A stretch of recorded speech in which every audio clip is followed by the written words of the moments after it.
It's time to breathe again on the latest Breath of Fresh Air webcast. So, right now, it is just me. It's just Charles sitting in. Hopefully, Patrick Brackett can join me here in the next few minutes or so. He just called me and let me know that he was running late. So, I'll just hold it down until he comes in. If he's able to come in, if not, then you'll just have me for the rest of the webcast.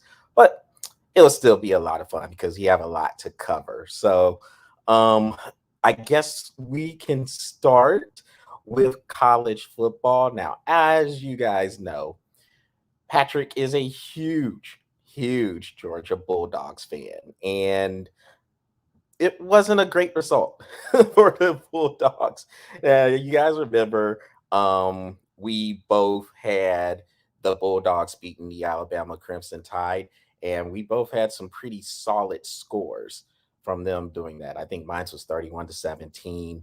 I'm not for sure. I'm not remembering what Patrick's was, but I think it was around that same realm. It was around the of 10 to 14 point range. But as you guys know, Alabama came in and beat Georgia 41-24. So once again, Bama is letting everybody know they still run the SEC, and now they are the number one seed in the college football playoff. More on that in a minute. But there are a couple of other games that caught my eye for the review of college football. And we can get more on the Georgia Alabama game in a minute. I'll just wait till Patrick is able to get on here. But uh, I mean, Bama's still Bama, I guess, and that Nick Saban's in Kirby Smart's head, simply put. So we'll leave it at that for now until Patrick comes in. But some of the other bowl championship or the conference championships that came in, you saw Michigan just dominate Iowa, and that's not a surprise. I think the way they did it and how dominant they were doing it, winning 14 or 42-3.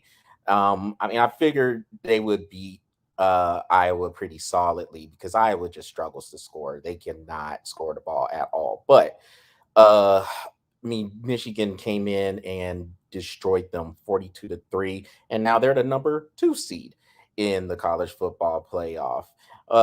Maybe if anybody was worried about anything, it was the maybe a potential letdown, potential just kind of just a malaise from partying so much after finally beating Ohio State and slaying that demon 42-27 about a week and a half ago now.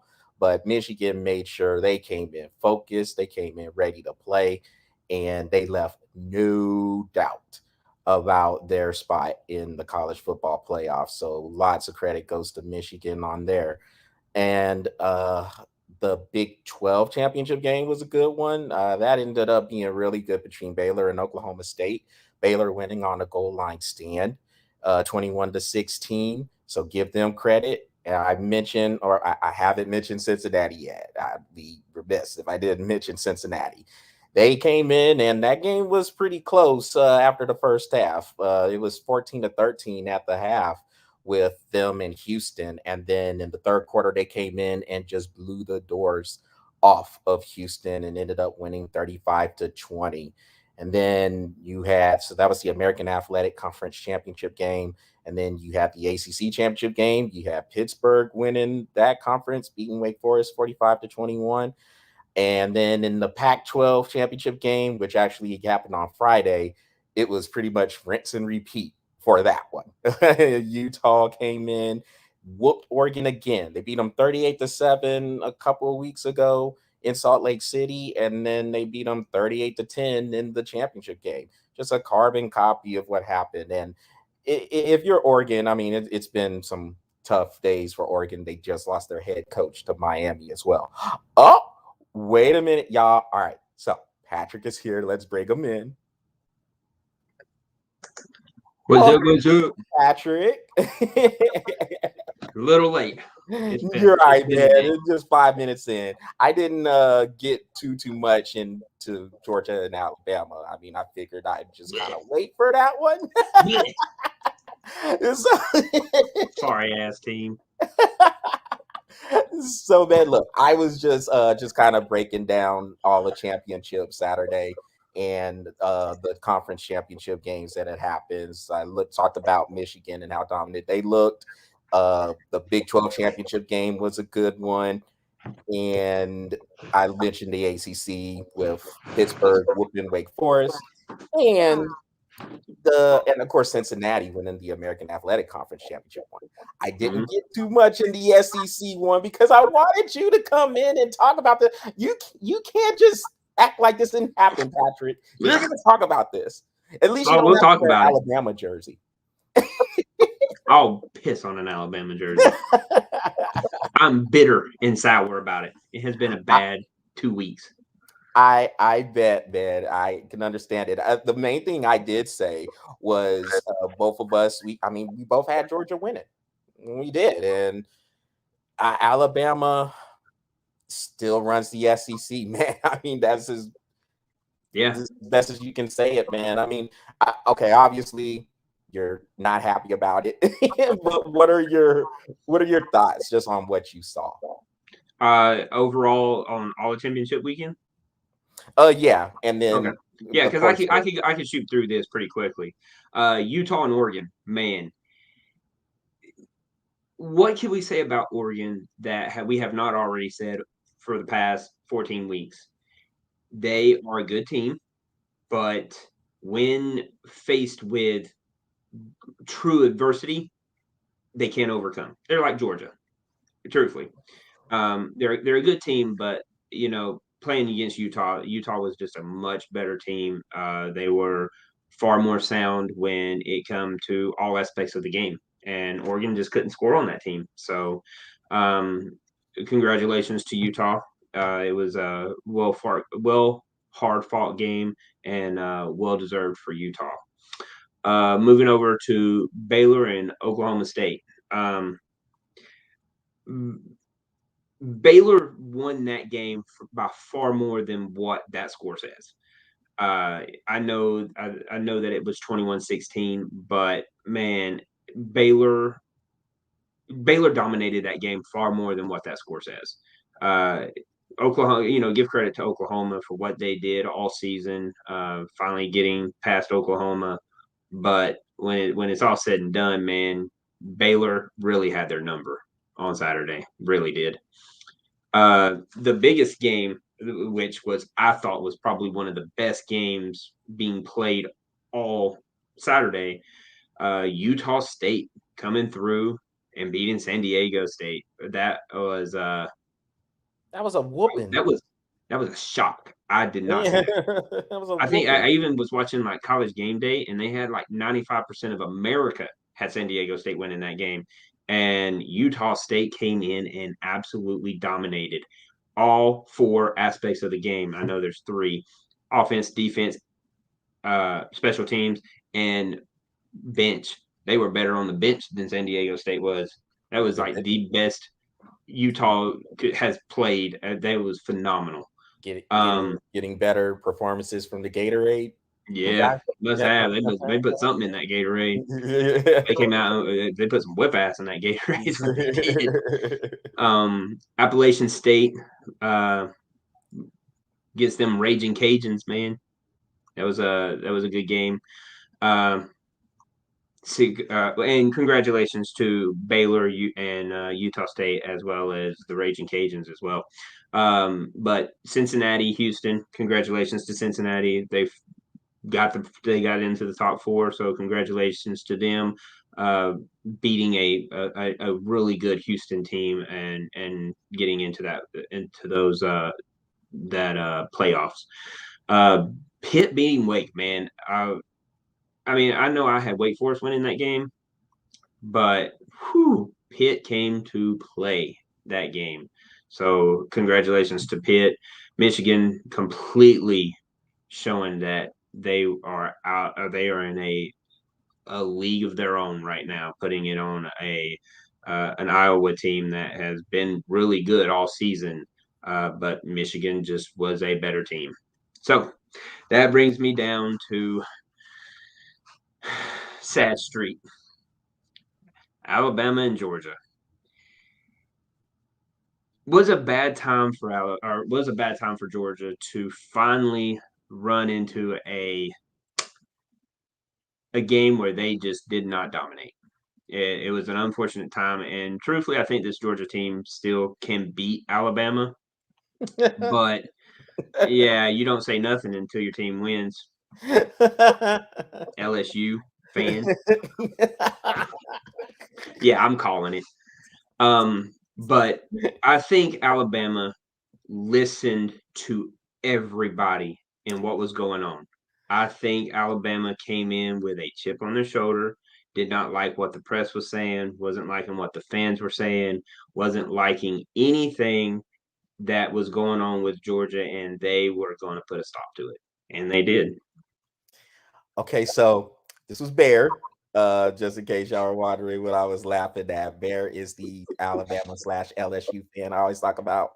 But here's the thing. So Bear brought up rat poisoning. You heard Nick Saban talk about it during his post game press conference, talking about the rat poisoning Bama was getting was quote unquote yummy, as he said. But Bear said that maybe Georgia was taking rat poison and listening to the press clippings, and a lot of people, including me. I mean, I was there with it. I mean, shoot, maybe I ate some rat poisoning too because I thought Georgia Oh, was going to win too. Uh, that poison caused me to go bald, bro. I was eating all of it. but but me personally, Patrick, I don't think that was the case with Georgia. I don't think they were listening to the press clippings. I think initially, they had a game plan of we're gonna do what we do. We're gonna run the football, we have a methodical drive, and they got up 10-0. As soon as Bryce Young hit that play to Jamison Williams to make it 10-7, it's like Kirby Smart panicked. They did not run the ball anymore. They decided to just let Stetson Bennett just go back there and just sling the ball. Georgia hasn't played like that all season. Mm-hmm. So why now? Because Bama hit a big play. It's like he said, "Oh well, if they're going to be able to strike like that on us, we got to try to match them point for point." Yeah. Instead of ball control. Yeah, you have to shorten the game. That's what Georgia's been doing all year. And all of a sudden, like this happens. If you're to ask me why Georgia cannot get over that hump right now with Alabama, it's not a matter of talent. These teams are pretty comparable when it comes to the talent. Nick It's Saban effect. yeah, I mean, Nick Saban is in Kirby Smart's head. He has real estate in Kirby Smart's head, and And he he is cashes it in every weekend. yeah. It's And, bad. and I just think this was another one of those cases where Kirby Smart just completely panicked. He has a game plan going in there. They get punched in the mouth. He doesn't have a plan B. He doesn't have a plan C. And then it's just basically throwing stuff against the wall and just seeing what works. Stetson Bennett throwing the ball however many times it was, like about 30 something, 40 something times. That can't happen. You're not going to win that way. You're not beating Bama. So it 48 times he threw the ball. 48 times. So that cannot happen And at Cook got 11 carries. yeah, see, and that's the thing. And you got three good running backs. You have McIntosh, you got White, and you got Cook. You have all three of those running backs. Georgia should have just continued to run the ball. And look, and if Alabama is stopping it, then you start throwing. Try some play action, try some rollouts. Stetson Bennett is good outside of the pocket if you're going to call those plays. But Kirby Smart and that's coaching staff didn't do any of that. And as soon as that play happened where Jamison Williams got loose in the middle of a busted coverage, it did start to get bad. I remember the text you sent me, and I'll give the people the G-rated version of this. Oh, yeah, please Yeah, do because it was bad. effing Bama, they're always there. All right, God, Patrick. You know they're not gonna make that easier for you, man. Bama's gonna make you earn it, and I mean, it's just hard going against Nick Saban. I thought Georgia had it, and who knows? Maybe they'll get another shot at them. But if they God, are, if they play Michigan the same way, they're done. I'll tell you that right now. And truthfully, I don't have any reason to believe that Kirby Smart is going to do anything different. Honestly, he uh, hasn't shown it, so I can he understand hasn't why you shown say it. it. So at this point, I mean, um, I know that we got until December 31st, but as of right now, crazy enough, as of right now, I'm actually leaning towards Michigan to beat Georgia. Now you know what Georgia, I think, is a 7-point favorite right now. And I was like, Yeah, man, I maybe feel like I think that's a little much. I mean, I would say right now 3.5, 4 is what I I would give them. But bro, truthfully, I got Michigan as a 14-point favorite right now. If you're yeah, going to play defense like this, you're supposed to be the number one ranked defense in all of the country. You allowed 6.9 points per game, and Alabama came in and threw 41 on you. That's not a number one defense. So as of right now, I mean, Michigan's going to come in running the ball. And Jim Harbaugh is a hard head. He doesn't go against his game plan. No matter how much he's losing by, he will run the ball. If that's what got him there, he will run the ball. If that's what got him there, he's going to go out going the same way. And Kirby Smart's going to get punched in the face. Is he going to bounce back the way getting punched in the face by Jim Harbaugh?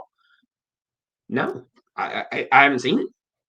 well, I think that's the game that Georgia wants to play. So I think that probably if I'm gonna talk about styles, I think that's the game Georgia would want to play against a team like Michigan. Alabama spread them out. They spread them out with these 3, 4, 5 wide receivers. And as good as Georgia's defense has been over the course of the year, they haven't faced an offense like Alabama's, who has a quarterback who can throw inside, outside the pocket. You got playmaking wide receivers. You have two good tight ends, and Georgia just they I think they did better in the second half because they started blitzing more. Now Alabama's offense did pretty good, but this is what I mean. So Patrick, just talking about the actual chess match that is going on between Nick Saban and Kirby Smart. When you are going against a chess master, which I think you and I would both agree, if Bear is still watching, I know he'll agree with this too, because I talked to him about it earlier this Mhm. week. Nick Saban's the ultimate chess master. When you are going against a chess master, you have to try to simplify things for yourself as much as possible. You know you have a good running game. This is if you're Georgia. You know you have a good running game. Force Alabama to stop that bad boy. Yep. And if they do, or they're having a little bit of success, okay, then start to design plays off of that. Bootlegs, play actions. If they're going to sit there and be in the box, then go ahead Rollouts with and do the that. quarterback. Yeah, just simplify the thing. But Kirby Smart's coming in here already trying to match moves. And sometimes you just have to just be simple about it. Yeah. Don't overthink it. Go in Don't there, trade do what queen for I told you. queen when you don't have to. Yeah. You know, I mean, pawns are actually just as vital in a game of chess as any other player, any other piece in the on the board. Mhm. Because ultimately, your goal is to capture the king, win the game, and like you said, as soon as Young hit that pass to Williams, everything just He went short crazy. circuited. Kirby It Smart did. short Like circuited, dude. and and truthfully, if it was me, and I see where Kirby Smart was going with it. He wanted to hold off and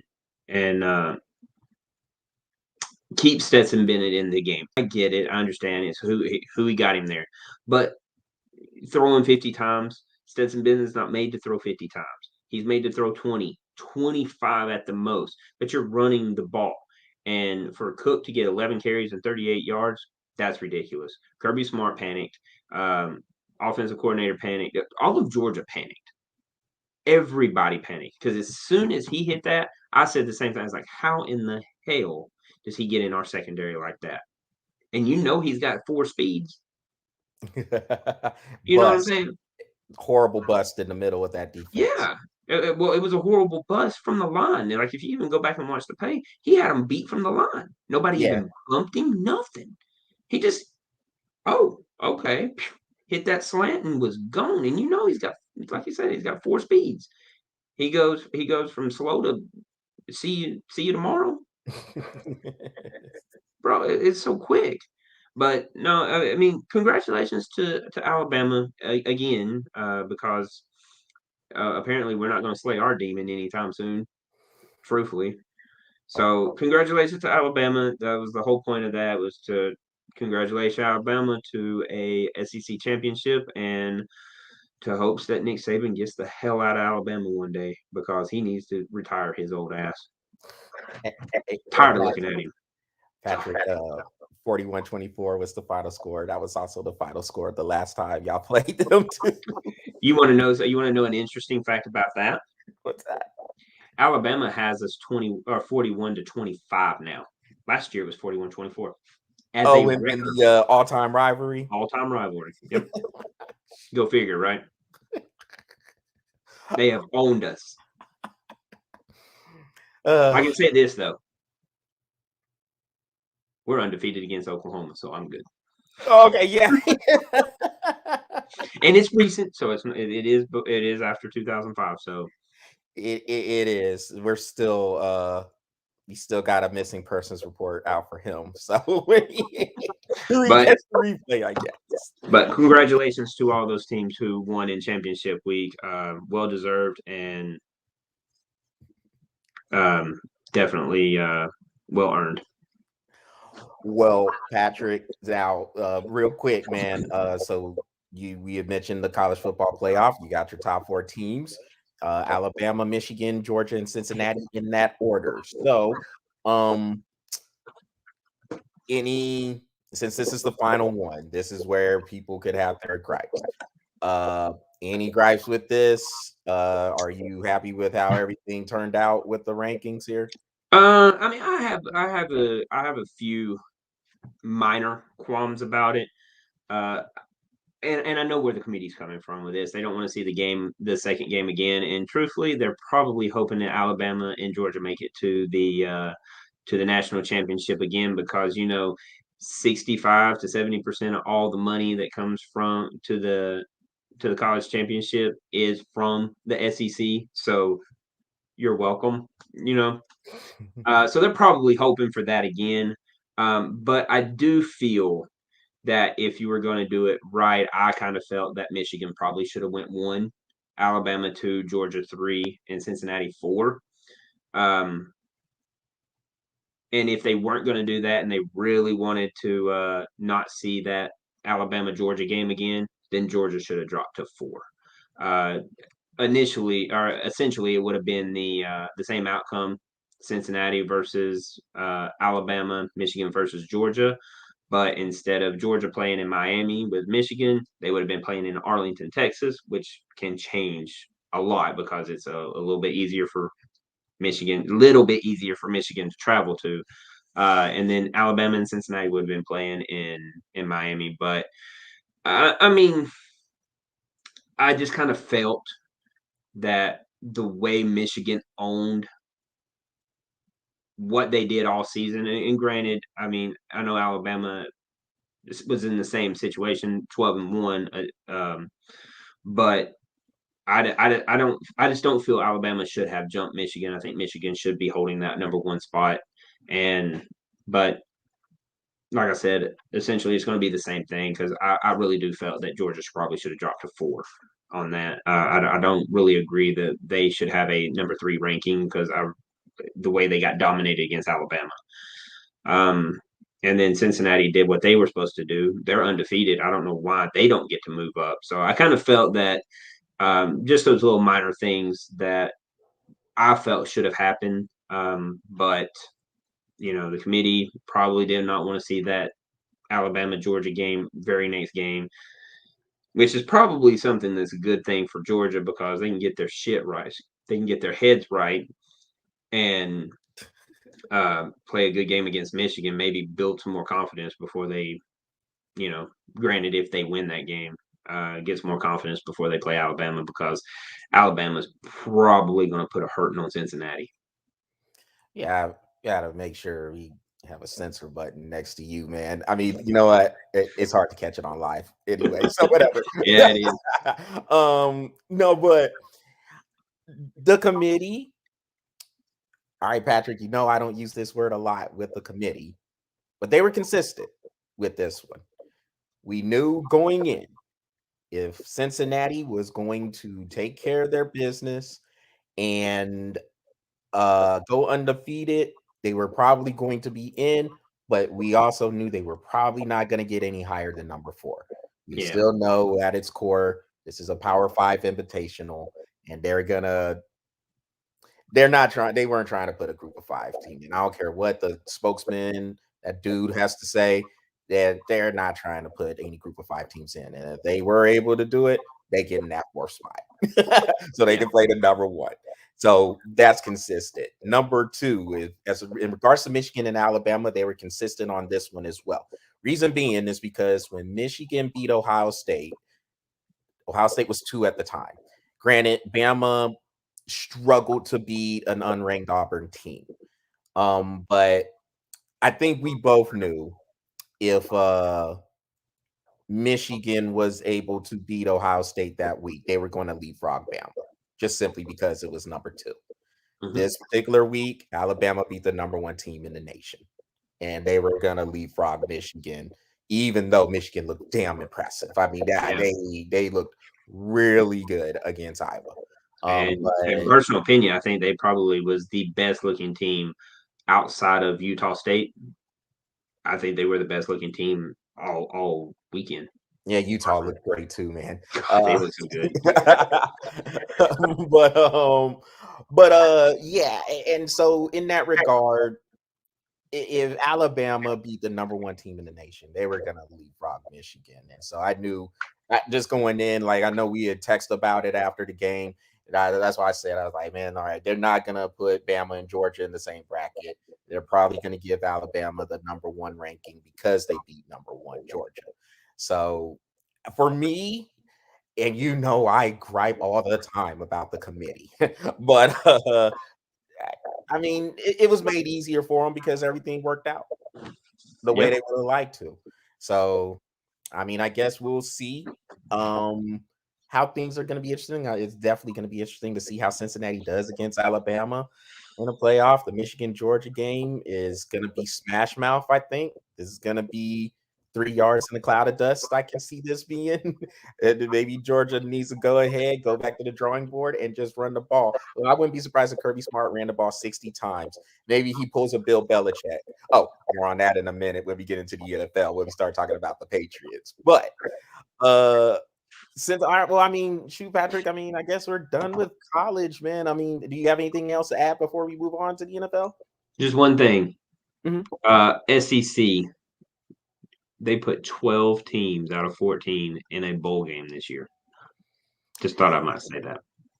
Now, you know, some of those games are like the Consolation prize? that not you got the paper bag bowl and the we got Oh yeah, absolutely. we They got got the paper bag bowl and the what was that one that we used to say all the time? the Charmin toilet The bowl. Charmin toilet bowl. But doesn't change the fact they got a bowl game. I'm just saying. Yeah, nah, man. The SEC, I mean, we know year in and year out, they're probably going to put more teams in the bowls than any other conference. It's just that strong. And uh I think now, I mean, they got half of the teams in the playoff. I mean, it just kind of shows it's just Yeah. how strong that conference is, man. Well, all right. Um, we're gonna do it differently a little bit, Patrick. Now, normally we do a review and a preview of the NFL, but we're gonna go to the specifics here, man, because we got to give the Detroit Lions some love. They got their first win. I mean, I was rooting for them. They got their first win beating the garbage Minnesota Vikings. I told you they're a dumpster fire. They need to disband. But this ain't about Minnesota. Screw them. This is Yeah. about This Detroit. is about 20 points in the second quarter. That's what Yeah, it's about. yeah, it is. But Detroit, give Detroit credit, man, because they could easily have given up, man. You're sitting at 0-10-1. You can easily just sit there and say, man, maybe it's just not going to happen for us. But to Detroit's credit, I, I mean, honestly, Patrick, if you look back at their games, excuse me, Detroit has been in those games. We know they tied Pittsburgh. They lost by 2 the first time to Minnesota on a last second field goal. You know they got beat by the Baltimore Ravens when Justin Tucker hit a 66 yarder Yeah, which broke every record in the in kicking universe. history. Yeah. God, he kicked the crap out of that ball. Goodness gracious. Beep. I Anyway. know. um they were in the game on Thanksgiving, lost on a last second field goal to Detroit, or excuse me, to Chicago. Nobody And wanted to win that game, though. yeah, I know, but that's kind of the case with all Detroit games. But, but they lost by 3 to Cleveland. I mean, they have been in the majority of these games. So yeah, I know the record says 1-10-1, but Detroit They has fought, man. could have easily in most of those games, like you said, they could easily be They could have 5-6 six and wins. 6 and 5 or 7 and 5 right now. They could have done that, and like you said, they're going to get it. But Jared Goff is their quarterback. They ain't going to get much out of that, and they have a really good team. They just need a really good quarterback to go with it. Yeah, get a few more weapons. Get a little bit better on the back end of the secondary. If they can address those things, I think Detroit can definitely make some noise. But like you said, Patrick, they can have 5 or 6 wins right now. Like I said, I just mentioned 3 games that they literally lost on last second field goals. Hmm. You know, so I mean, it's not like listen. I mean, they have been a laughing stock. I really feel bad for the fans in Detroit because they continue to show up there in Ford Field, paper bags on their head or not. They're there. They're representing, and the team just they can't get right, can't get it together. But hopefully with this win, you can start to build on something. Right now, I guess that's the draft sits. I mean, they're the number one team right now. They get the number one draft choice. But I mean, Detroit's going to play hard and they're going to try to get as many wins as possible, and they should.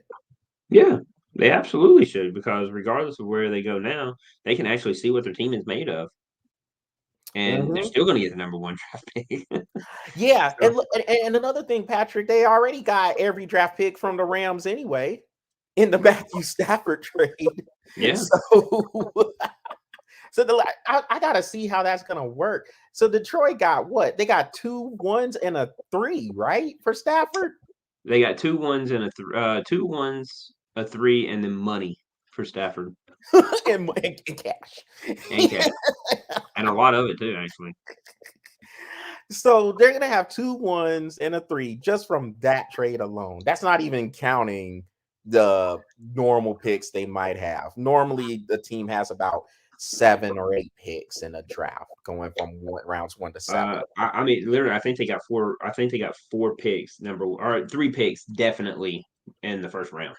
See, so I mean, so they can have a really bright future, man. They just continue to compete, continue to fight, and then to just build the team. Just see what you're gonna do with that quarterback situation. Get some more weapons to help the tight end there, TJ Hawkinson. Get some back end secondary help. And I think Detroit might be ready to actually do something. But I mean, it's not like they're far off. They're actually right there. I know the record says different, but hey, if you're a fan of football, as all these people claim to be, you know these games with Detroit have been pretty close. They've only been blown out. I know the Eagles blew them out 44-6, and they lost pretty solidly at Green Bay. back in week 2. But other than By that, my count, they should be 6-6 right now. yeah, I can make an argument for them having 5 more wins for sure too, man. I mean, they because that's just a bounce here or Yeah. there. I mean, the Justin Tucker field goal hit the upright and bounced in. So, Mhm. so look, but hey, congrats Detroit. Good on getting that Yeah. win. Was not trying to see them have another winless season because they just had one. Well, a A decade couple ago. years back. Yeah, it was a decade ago. It was 2008. But still, Oh dude, God, it was that long, wasn't it? it was. Whew. Now Cleveland had the latest one in 2017. That's right. Well, I'm But glad they got a win. So congratulations to the Lions for finally getting that win and getting over that winless hump. yes, absolutely, man. And talk about going from one end of the extreme to the other. The New England Patriots, man. So, Patrick, I don't know if you saw these stats, but the New England Patriots last night in the Monday night game against the Buffalo Bills ran the ball 46 times and threw the ball 3 times. God, is that it? 3 times, dude. Now, the weather in Buffalo, I guess, was really, really windy. Uh 30, 35 mile per hour winds, gusts up to 55 mile per hour winds. And I guess Bill Belichick said, Mac Jones, we like you, and this is nothing against you, but you know how we do here. We're game specific. So you're going Mhm. to be doing a lot of handing off today. And that's exactly what happened. New England ran the ball 46 times, ran for 222 yards, and had played good defense. Look, Patrick, I'll just say this. Now, number one, they won the game 14-10. But if this isn't an example of what running the football and playing good defense can do, I don't know what is. It's like we say all the time, if you can do those 2 things, you can win any game you go out to play. Yep. Any game. Does not matter the team you were playing against. You can run the football and play defense. You're in every single game you play. And New England came out there. They went after Josh Allen and Buffalo. Those problems that we talked about them having. Oh, dude, it was on showcase all day because they couldn't run the football. And if you can't run the football or stop the run, dude, you're not doing anything. You ain't doing anything.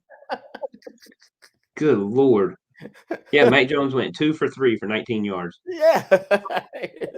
And he got a QB rating of 4.3. Yeah. But it's not about the QB rating. You know what it's about?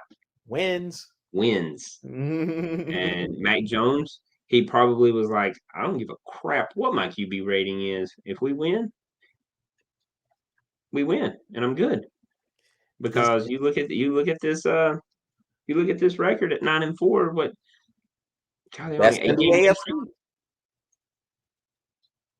So, oh well, and and congratulations to Mac Jones for rolling with the game plan. It's meltdown time in Buffalo, man. I mean, I know Bills Mafia up there upset, coaches Sean McDermott upset. I don't know if you caught his press conference, but they were kind of trying to give Belichick a little bit of credit. He's like, "Oh, I don't know if we should give Belichick all the credit." Like, look, dude, he came in there and said, "We're just gonna run the ball. We don't care if you know we're gonna run the ball. We're still gonna run the ball anyway." And you got beat. So, Dude, how about so this stat right here for running the ball? Damian Harris, 10 carries for 111 yards and 1 touchdown. yeah, he broke off a 63-yarder in the first quarter for the touchdown, and it was a toss sweep. And he just cut it back in there. Safety overran it, and bye. See Yeah, you well, hey, where'd he come from? later. Hey, Alabama, dude. I wasn't gonna say nothing. You're from Alabama, man. SEC, bro. That's all I gotta say. So yeah, I mean it was domination. Well, okay, it wasn't even domination. It looked dominant just looking at the stats, but the score was 14-10. Buffalo still had a chance to win it, but they basically said, "Hey, Josh Josh Allen, go out here and win it for us. Now, we know Josh Allen has a silencer of an arm. That dude has a cannon for an arm. So if Hmm. anybody can cut through the wind, it is him with his arm strength. But in that type of weather, and with like what we're talking about when it comes to December, January games, where the weather is going to get a little murkier. You might see more rain, you might see more wind, you might see some more snow, and a lot of stuff. You have to be able to run the ball to some capacity and stop the run. And this is the thing with Buffalo. They struggle to do both. We said the same thing about the LA Rams. Those are the teams that, they're I never like calling them this, but I do it anyway. They're finesse teams, dude. And when you're a finesse team, you're not you're not winning Super Bowls. Not being Yep. finesse, because at some point you have to win physical battles. And if you can't do that, you're going home. Yep. So New England, look, everybody wants to talk about, and remember when people was throwing dirt on Bill Belichick, which I thought was stupid. You're like, oh, he can't coach. He loses Brady. He can't coach.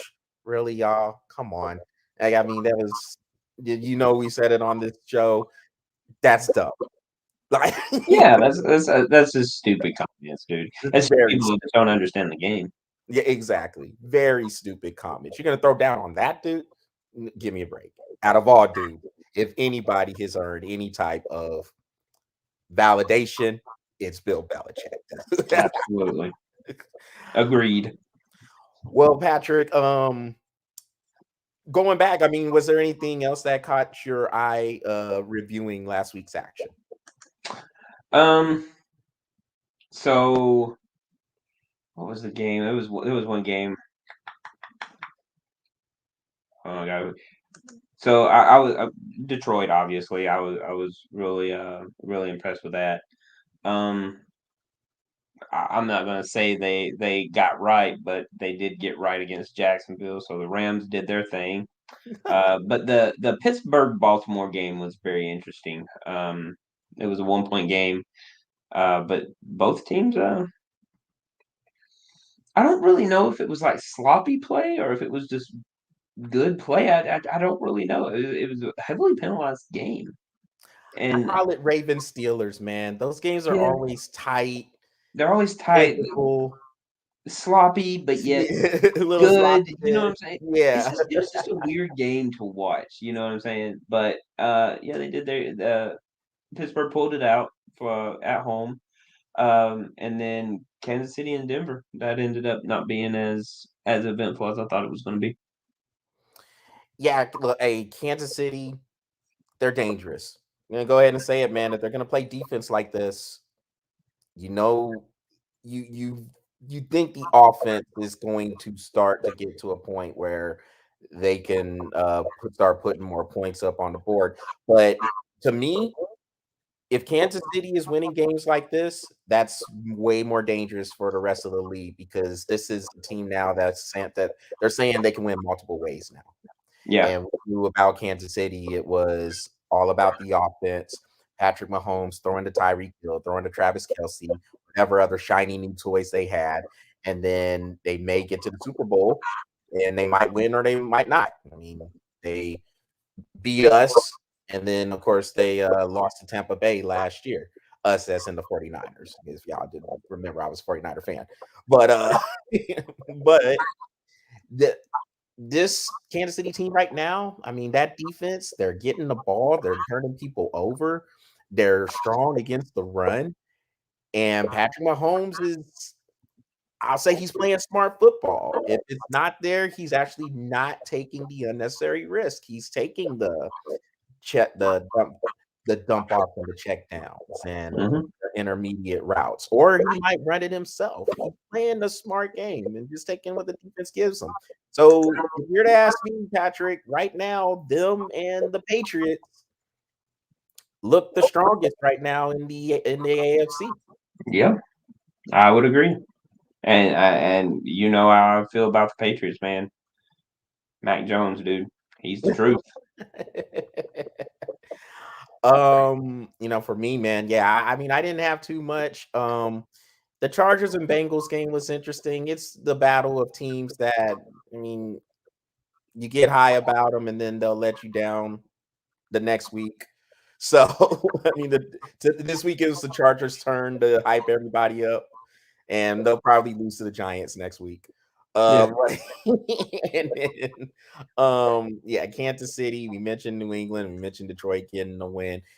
I mean, the 49ers had a bad loss in Seattle. That's a bad loss for the yeah. 49ers in Seattle.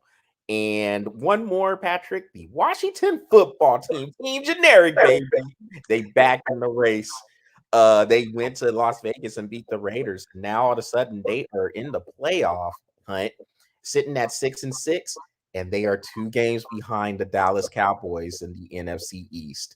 It is in play, and about the preview that's coming up, Dallas is at Washington next week.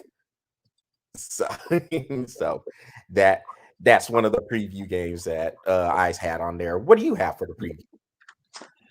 So, uh, obviously, we're probably about a couple more weeks out to where I start eliminating teams that I'm really not going to pay much attention to, and it's going to start being like playoffs and stuff like that.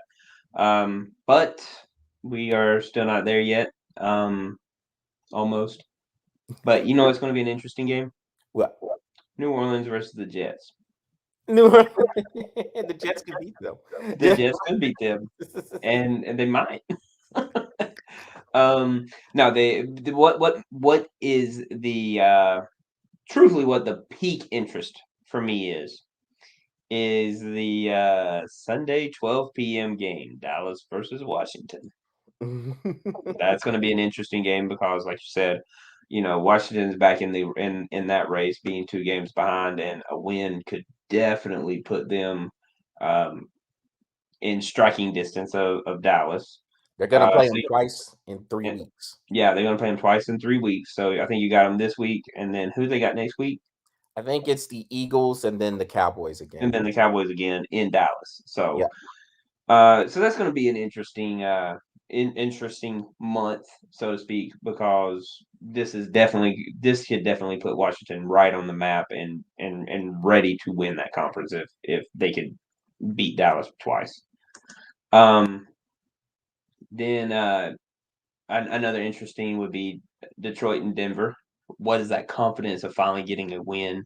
What does that look like going into Denver and playing them? Especially with them being 6-6, which rightfully, like I said earlier, this could definitely have been a different game if Detroit was 6-6 as well. So that's an interesting game. Is how does that win carry over to Denver?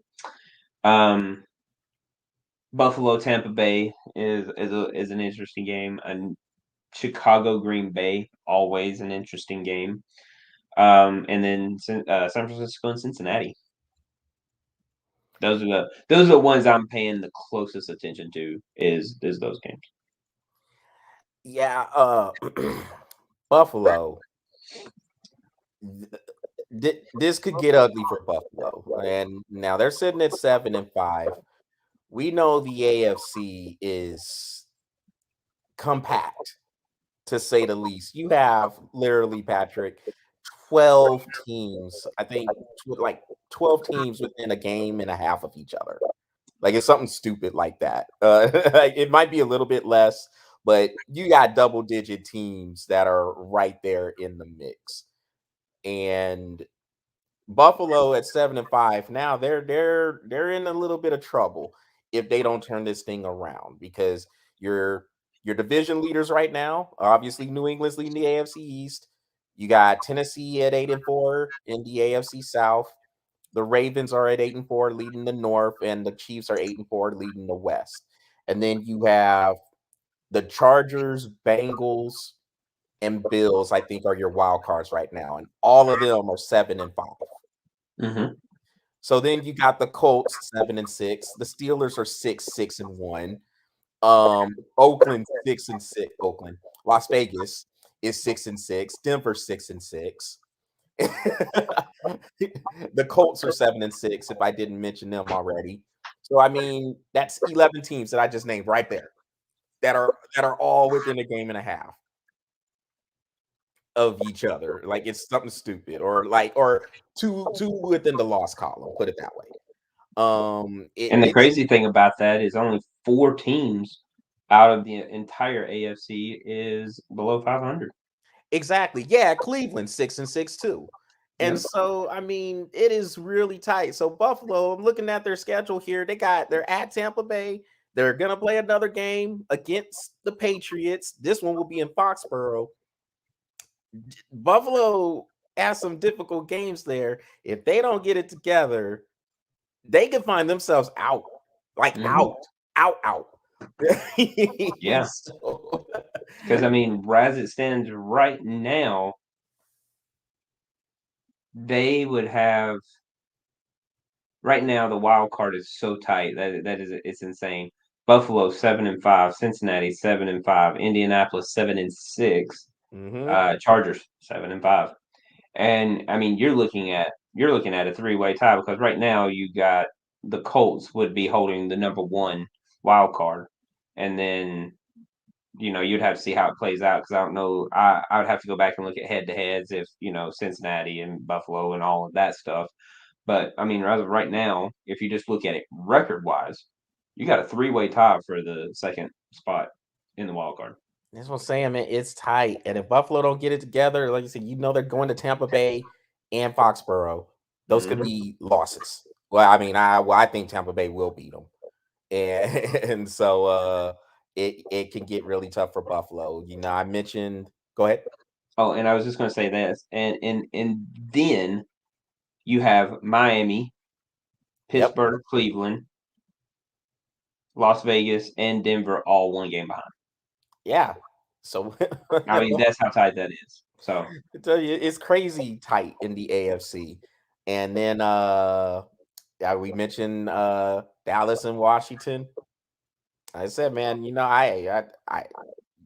Generic was my division pick anyway, so they're back in it and see if they can capitalize. I think they're Um, already out. So yeah, and then yeah, San Francisco and Cincinnati, that would be a good one too. Got to be a bounce back game for both teams, and they're playing that in Cincinnati.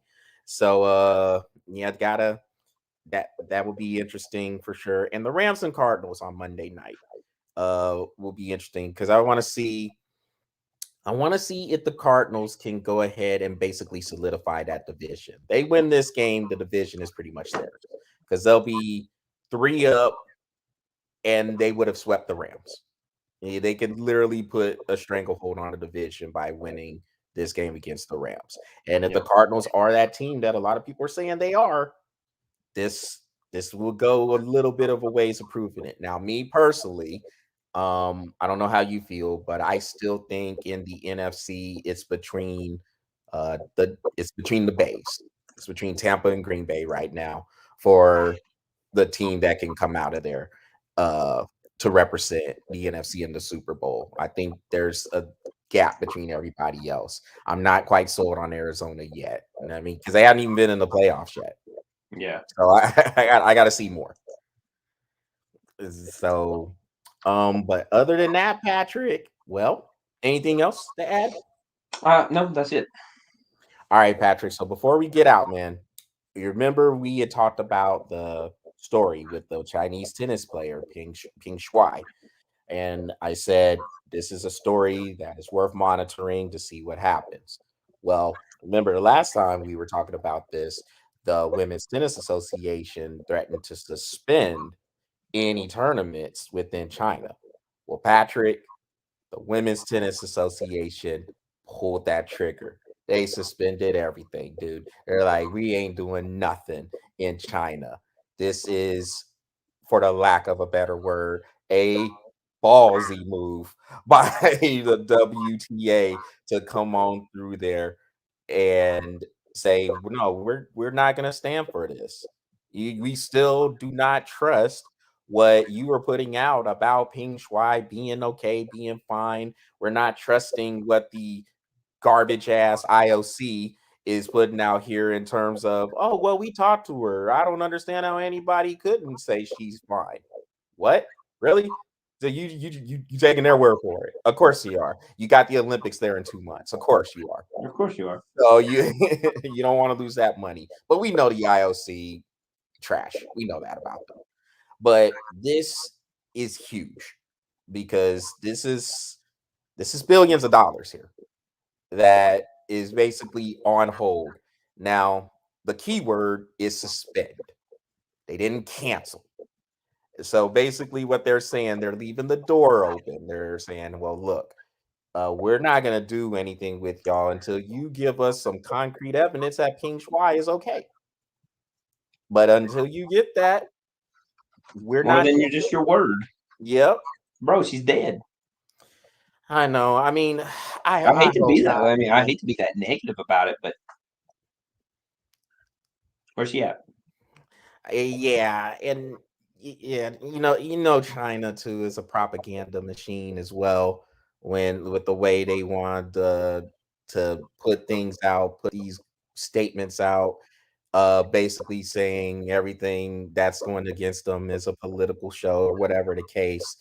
I mean, you got the U.S. diplomatic people. I guess the body that would come and represent the U.S. when the Olympics start. I guess they're boycotting. So, I mean, look, China, I'll put it this way. China will make it seem like they're not worried about this. Trust me. And I think you know this too. They're pissed. They are pissed that Oh, the Women's Tennis Association is doing this. you know what's surprising to me? What's that? Out of all of this, that the biggest thing that surprises me is the fact that China did not think they would do it. No, they sure didn't. Absolutely, they didn't. They're just like, well, whatever. Yeah, she's okay. Okay, bye. Whoa, hold on. Yeah. So I do suspect that some stuff is going to be uh coming out a little more about where her whereabouts are and stuff like that. Um, but I mean, my personal opinion, I hate to be so negative. And I hope that I'm wrong on it on so many levels. I really do. But I mean, as it stands right now, I have no reason to believe any other reason that she's dead, and they're trying to cover it up. And they've done everything that they could do to cover it up, and everything is working except for the Women's Tennis Association is like, then where's she at? Well, if she's okay, then let me see her. I want to see her, and Yeah. they can't No, do it. no videos or anything No like that. videos. I want to see her. I want to have a conversation with her, and they can't do it. And until they do,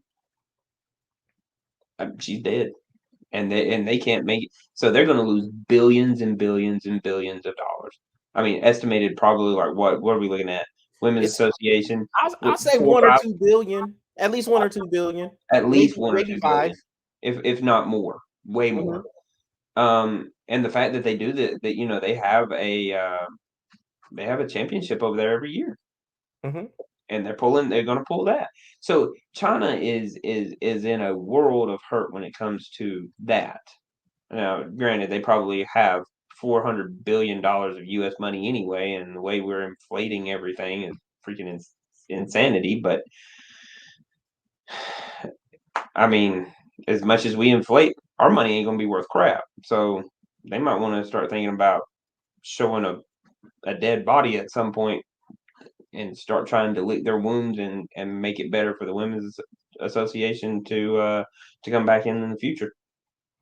It's at the very least, Patrick, she's being muzzled. I mean, like they've been scrubbed. That's best case scenario. Yeah, I mean they're scrubbing social media. Yeah, I mean as soon as she sent that tweet out about the dude Shane Gioli, um after 30 minutes, you could see nothing on her social media stuff. Like everything was just scrubbed. It was crazy. Yeah. And so I mean, look, I mean, I'm with you, man. I hope you're wrong too, man. But I mean, China being, blasey about it, just thinking that, well, they want their money, so they'll believe what we say.